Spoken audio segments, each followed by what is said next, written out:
Hello there, Collector's Maze. We have Colleen O'Shaughnessy here.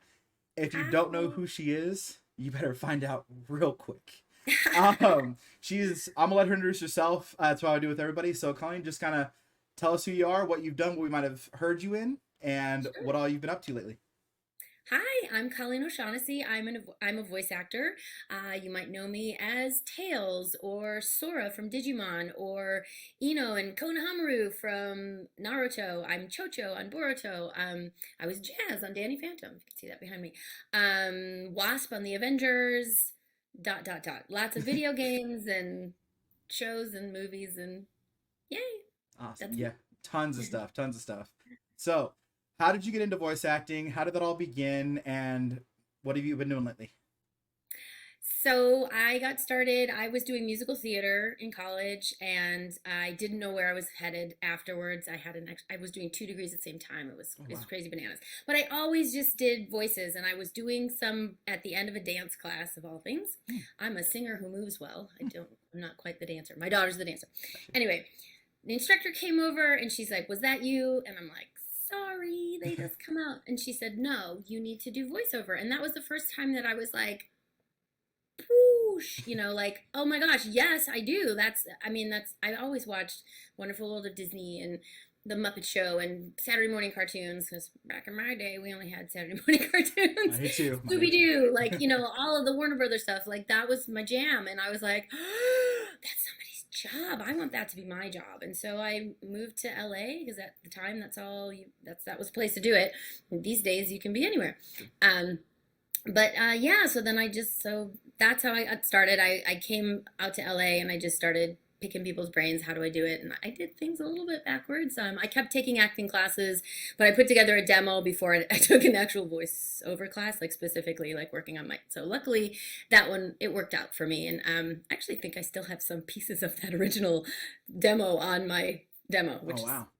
yeah, we probably should get some rid of some of those. But anyway, yeah, so here I am. I've been working on little things here and there. I can't talk about any of Everything. Yeah, yeah. So, the only thing I can talk about is there's a Sonic video game coming later this year. what, So what do you know what it's uh, called yet? I'm pretty sure it's called Frontiers. Is that Frontiers. right? Okay. Did I get that right? I'm not sure. I didn't realize that another one was coming out I this think it's soon. coming at the holidays. Awesome. Don't quote me because I'm often wrong. So, That's all but right. I'm pretty sure it's the holidays. Yeah. So that's the only. But I have like 3 other games that I'm so excited about that I. Absolutely, absolutely, absolutely. So, let's start with Naruto. How did that go? Do you have any funny stories and like how did you get that role? I auditioned. I mean, that's how I get most of my roles. I Okay. audition. My agent will get copy.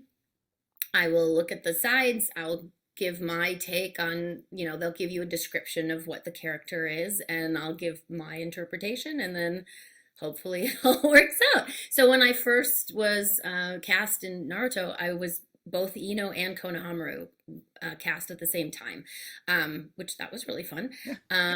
Yeah, and then who knew? I had no idea the scope of Naruto. Who knew it was gonna be 750 episodes? Like, and the funniest thing is, cause my characters would be in or out, like there'd be literally years in between recording sessions because my characters weren't there for whatever chunk of time they were doing, and they'd call me and I was like, that show's still happening, like I'm not kidding, literal years in between. Crazy, but I love playing both of those characters. And then Boruto started, and I get to play Chocho, and I get to keep playing Ino. Konohamaru has grown up, so 30 plus year old man is difficult for me That's true. True. to handle. But yeah, I still get to play Ino and Hanabi, and I'm Chocho, who I love me some Chocho. I was literally like when I saw that I was like I didn't like I knew about Konohamaru and I knew about but when I saw Chocho I was like no. Then I I listened to love it a little bit her. more and I was like that yeah. Definitely. So, the description. You said there was a description for the characters. What can you do? You remember the descriptions of the characters very much, or no? That's okay. I was I just curious because a sorry. lot of people don't get like a lot of them. Like I talked to Barry and Dell. He said that a lot of people go in cold and they have to read whatever and then just go for it. So, Yeah, I mean, I'm sure it was a situation where there were like often you'll go in and there's like just pages on a table. Yeah. And no, there's no pages anymore. Everything's on iPad. But True. there'd be pages on a table, and they're like, just pick and choose who you want to do. That's how it was for Digimon too. Okay. Like they were just like up on a wall, and you just picked and chose which ones you felt you might have been right for. And sometimes, if they know you and they've worked with you before, they'll be like, no, I really want you to read for Konohamaru, but pick somebody else too if you want, or however many you want, or four, or whatever. And then you go from there. But it's very cold for Gotcha. sure. The reading is, you don't have a lot of context. I mean, you have a little paragraph description on there, and hopefully it's not just blue eyes and has a funny laugh, and then there's nothing funny in the script. That drives me crazy. I'm like, she has a very distinctive laugh, and the script is like very serious. I'm like, how am I supposed to fit this distinctive laugh into this copy when there's nothing funny happening? And that always cracks me up. And 5-6 and blue eyes. Well, she's gonna sound totally different than if she's got blue eyes. Like I'm playing blue eyes right now. Can you hear it? That cracks me up. Got you. So that's great. So, have you watched any Naruto? I have a little bit. Okay. Yeah. Awesome. I mean, not a ton. I'm busy. I'm also a mom, so I'm like, I have many hats, and so I don't often always watch Sure. the stuff that I've been on. And 750 episodes. Although I have talked to people, especially like over COVID. Yeah. People hunkered down and they watched the crap out of it. And I met somebody the other day that had watched all of it 3 times. Who has time for that? Wow. I'm like, what? Do you do anything else? Like how? I don't know how they did it, but yeah. I've been through it once. I go and pick. I've gone back through and watched it with my son. I have a 6-year-old and 2-year-old, and they love it. And then I also have a tiny daughter, which is going to be interesting, coming up soon. But yeah, we've watched probably, I'd say, a third of it, and they just are like, wow. My oldest loves Konohamaru, like just absolutely loves him, thinks he's hilarious. I love him. He's so just like, Yeah. Exactly. So Digimon. Yes. How did that, again, you just audition for that as well? Yeah, and that was my very first anime. So I was working on The Kids from Room 402. And we were down at Saban Studios, which was at the time this show was playing on. Actually, the show hadn't come out yet. We were recording, but we hadn't, because it was original animation. It takes longer for it to appear on your television. So hang on, my thing is buzzing. Oh, stop it. So I was coming in for a session anyway, and they had auditions, and Jamie Simone was like, "Hey, audition for this thing," and I didn't know of anime. I mean, of course, I'd seen like, I don't know, what had I seen before then? Like Sailor Moon or maybe Speed Racer or something. I'm a lot older than you think. But, I didn't really know that much about anime at all. And I certainly didn't know how to do it. I mean, talk about on-the-job training. I had no idea what I was doing. And so I booked Sora, and then I show up for these sessions, and there's nobody else there, whereas like on Kids from Room 402, it's your whole cast and you're working together. That's pretty not typical for voice acting though now too, right? Because these days you're by yourself a lot, but whenever you get a chance to do a group read is the best. But so I'd never done it before, and I didn't know about the beeps and the waiting, and then there's like certain like little cues in your script for pauses, or if you need to roll on through because the mouth just keeps moving. And so that was a learning curve. I was exhausted after those sessions because my brain was just like, and you never want to screw up, and you want to be like, of course I know what I'm doing. But I didn't at all know what I was doing. So anime, you would say, is definitely a lot tougher because the words don't necessarily line up with the mouth movement then, yes? Yeah, well, because you're looking at your script and you're looking at the screen, and it's like, your eyes are going like this, and then, oh, wait, I'm supposed to be acting too at the same time. Like, there's a lot of technical stuff, and we always joked during Digimon, like, one of the notes would be act faster. That's not typically an acting note. It's like, fit it in, like, squish it or whatever. And the translation isn't always perfect. It doesn't always translate well into English, and they also want to make it for a more Western audience because the humor doesn't always, whatever. It's very it's different, and so there's a lot of rewriting on the spot too, if it's too long or too short or too whatever. Gotcha. Absolutely. Yeah. So let's talk about Danny Phantom for just a split second before we jump into Okay. Sonic. So Jazz Fenton, how did that come about? Same, Same thing, just auditions, auditions. whatever. Okay. What I do remember a lot about Danny Phantom, especially in the beginning, is the first day that we were recording. We went into Nickelodeon, which, oh my gosh, what a dream place to work. Like, it's all like bright colors, and they have a chocolate dispenser in the kitchen and Wow, a popcorn machine. It's just like kidland, that's it's awesome. awesome. Yeah. So we went in, there was this big conference room, and they had us do a table read before we started, which is very rare for animation. You don't always, we did one for Sonic Boom too. But you don't often get that. You just, off you go. You'll do like you're in the studio and you're doing your mic check and all that, and then it's off to the races. This one, we sat at a conference table and like round table, and we read through the whole script, and that was so great. And then they gave us posters. Nice. So I still have it. Yeah, and it just, oh my gosh, that cast was dreamy. It was such a fun show. Butch Hartman is great. I was just gonna ready to say, was Butch Hartman singing in the reads and stuff like that? Yeah, he directed actually. Yeah, I Yeah. knew he directed. I didn't know if he would actually like. That's awesome. I heard Butch Yeah, Hartman's yeah, yeah. talented. No, he was Absolutely. very hands-on, and it Yeah. was great. And just every time I got to go, I left with a spring in my step because, Awesome. everyone's just so talented and so funny, and we got to work together, and it was great. How was it getting called back for like not necessarily remakes, but like the mashup episodes and stuff like that? How was that? So much fun. Yeah. So fun. Those were great days. Yeah. Awesome. You're like, Good stuff. kid in the candy store. Like you're Yeah. sitting there going like, oh, I haven't done that. Oh wait, look, there's something else to do. Yeah. Gotcha. Yeah. So Yeah. Miles Tails Prower.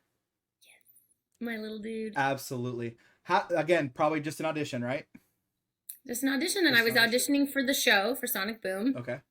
I remember at the callback, Kate Higgins was actually at the callback, and at the time, I didn't know she had played Tails, and I didn't, I'm like, oh, cool, a Sonic the Hedgehog TV show, that's fun.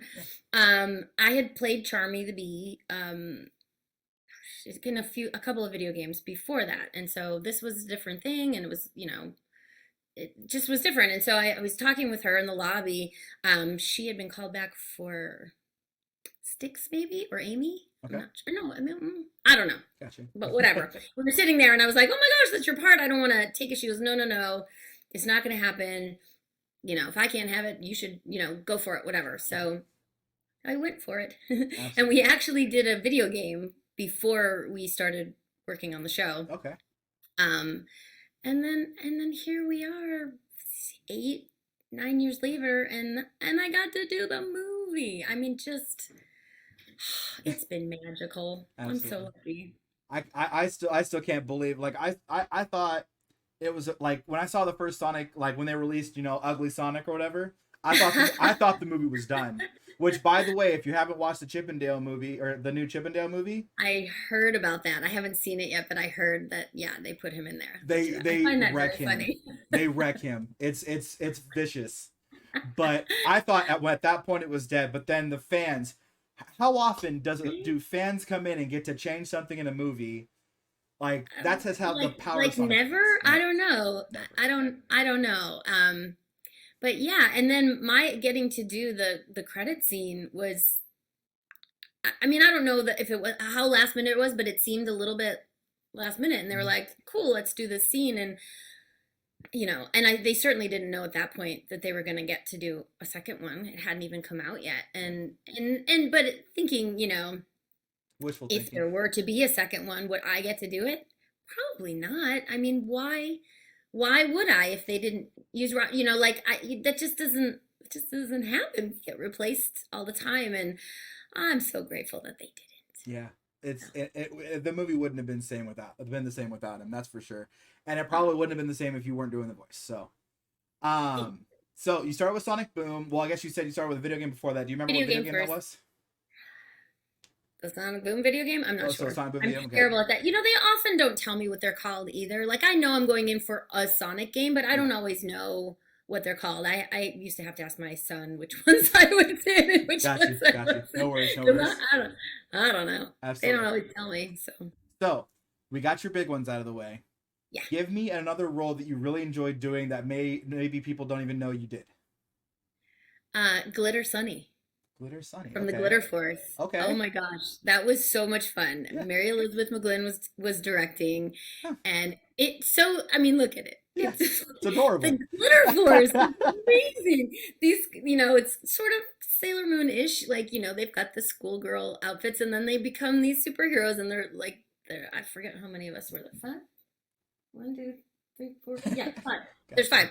And I mean, you get out our little like makeup compact and you push a bow and you're like, glitter bands, glitter boots, and then this girl's on fire and she gets her little outfit and she was snarky and funny and it was just silly, silly, goofy fun. I loved doing that show. That's awesome. So, with the whole voice acting thing, yeah, talk about what you did to make it happen for yourself. I know we kind of talked about how it happened, and you said you took some extra acting classes. Kind of walk me through how you made yourself available to do these awesome roles. So I kept studying, I kept doing, and I realized this a couple of years ago at a convention. I was doing a panel. Somebody was like, "Hey, come do my panel with me." I'm like, "Okay," and he was talking about how like imitating other characters that you love and whatever, how that was sort of a stepping stone for him. And I was like, I've been doing that my whole life. Like, it didn't occur to me like that was like my early, like I was Kermit the Frog. I was Miss Piggy. I was like all of the Muppets. Waka waka waka. I was waiting for a line. That's what I was waiting. And what? Hey ho, Kermit the Frog. I mean, I was Tigger. I was like, you name it. I did the big chicken. Warner Brothers. I say, boy. Like, I mean, just I don't know what. And again, light bulb. Like a lot of them were male characters. Funny enough, I always would do Miss Piggy though, but yeah, I always just kind of did that, and so that's that was sort of my initial like training, I guess. But yeah, when I moved here and I put my demo together and I just started targeting agents and asking other voice actors questions like, what do you do? How do you do it? And I, clawed and fought to get my SAG card, and then I signed with an agent.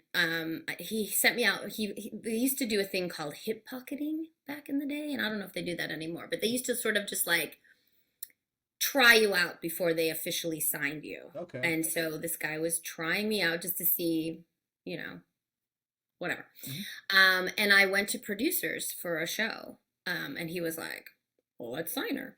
So I didn't book it, but I went to producers I signed with him, and I'd been with him for a year, and I'd only been out on like 8 auditions in the entire year. And I kept making up reasons to call the office. They're like, hey, do you need any more demos? Because, and I was like, you know what, this is ridiculous. This is getting me nowhere. I need, and everyone will tell you like 100 auditions, you'll finally book something, and I'm like, oh, I've only had 8. It's going to take forever. So I was like, I need a different agent. And so I asked again, picking people's brains, asking questions. And I was like, all right, these are the 8 that I would be happy with. Like, you don't want to go too big because then you're a little fish in a giant pond, and then you won't get the auditions then either, but then you don't want too small because, so I was like, I'm looking for somewhere in between. And I reworked my demo a little bit, sent them out, and I was like, all right, if this doesn't happen for me with these 8, I'll start over. And my agent that I still have called, and I was like, oh, she's calling me to tell me to stop bothering her. But she called me in, we had a meeting, she threw me in the booth that day, and within the first week I had 8, as opposed to an entire year where I had 8. And then I think I booked my first job about 6 months or so later. That's not It bad. was a Reporter Barbie book.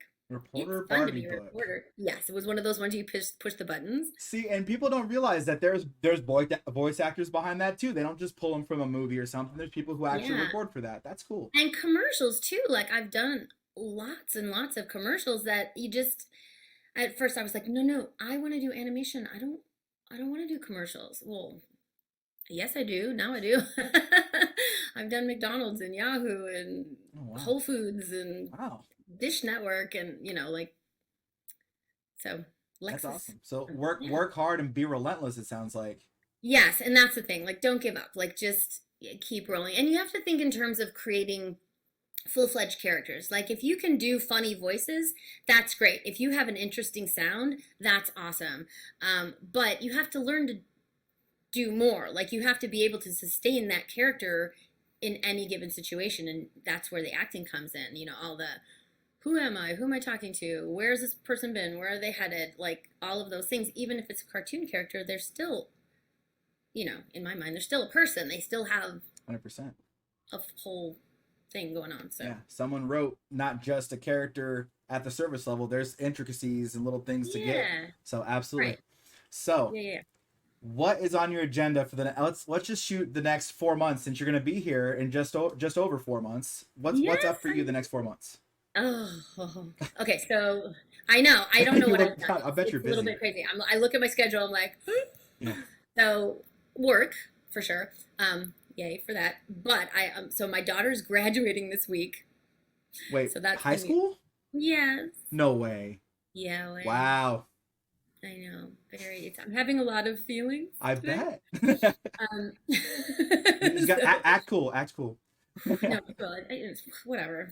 High There, school, I don't care. there you It's go. fine. It's whatever. So we've got that. So then once that happens, I'm going to New Zealand. So Wow. for Armageddon. So Okay. that's great. And then I have a slew of conventions coming up. I'm going all over. I'm coming to Wichita. I'm so Um, pumped. which I'm We're really all pumped. excited. Yeah, yeah. So I have a lot of appearances Gotcha. coming Tons of up. appearances. Yeah, Just in a case for little this worried. one, what's your next one? Let's shoot for like 3 weeks down the road. Or are you going to be in New Zealand in 3 weeks? New Zealand, June Okay. 6th, off I go, and I lose a whole day of my life. Yep. Yep. But it's that weekend is what is that, the 11th to the 12th, 11th, 10th, 11th, 12th, I think it is, something like that. Yeah. Yeah, so that's New Zealand is first. Off we go, off to the races. And then gosh, what's after that? July. Oh, then July I'll be at AVOX Hey, box. in Okay. Pasadena. Awesome. Yeah. Yeah, yeah, yeah. Awesome. So if you guys want to see Colleen, she'll be at A-Box. All Yeah, right. so go to my website. I just had my guy put all my dates in. So It if you go looks to really good. ColleenO'Shaughnessy.com, and I'll post them on social media for sure. So they'll be on Twitter, they'll be on the Instagram. Gotcha. And we'll list everything down below as well. Awesome. So last And I'm question. going to Wichita. Yes. Oh my gosh. Level up ICT. I'll tell you this much right now. Do you know any of the other guests that are coming? I don't. Oh, Tell me. I'll tell you a little bit more off, but I can tell Okay. you that we are celebrating the 30th anniversary of Mortal Kombat, the original Okay. game. So we'll have about Awesome. 85% to 90% of the original cast from 1 through 3. And Wow. then we have Kenny James coming, Mr. Cool. Bowser himself. Let's see, who else can I tell you? We have a few more announcing, and this will be Okay. after we announce you as well. The YouTube link will be there for everybody to read. Awesome. Yeah, it's gonna be awesome. So, but yeah, I'll tell you some more later. But Okay. there's it's gonna be really exciting. The 7th of October, we're having a giant VIP event where we're gonna feed you guys. We're gonna have a good time, karaoke, I the do whole like nine. to eat, so Yeah, that's good. absolutely. And we're gonna have 200 guests come, or not 200 guests, but 200 VIPs come in and hang out and party and everything. And then we have the actual convention where we get to hang out like that as well. But Fun. it's gonna be a good time. I But can't wait. absolutely, Colleen, thank you so much. Thank you so Thank much. you. One more thing. Let's just do one more thing. If you could tell a aspiring voice actor or someone who wants to get into voice acting one thing, what would you tell them? Find your voice. Find out who you are and bring yourself to all of your characters. Awesome. I have so many Absolutely. more things, but that was just one. Okay. I understood I completely. could go on and on, but Absolutely. start with that. Absolutely. All right, Colleen, thank you again. And guys, if you want to check out Colleen, we'll have her Instagram, Twitter, and every other link, including her website, down below. Awesome. Awesome. Thanks Thank again. you. See you soon.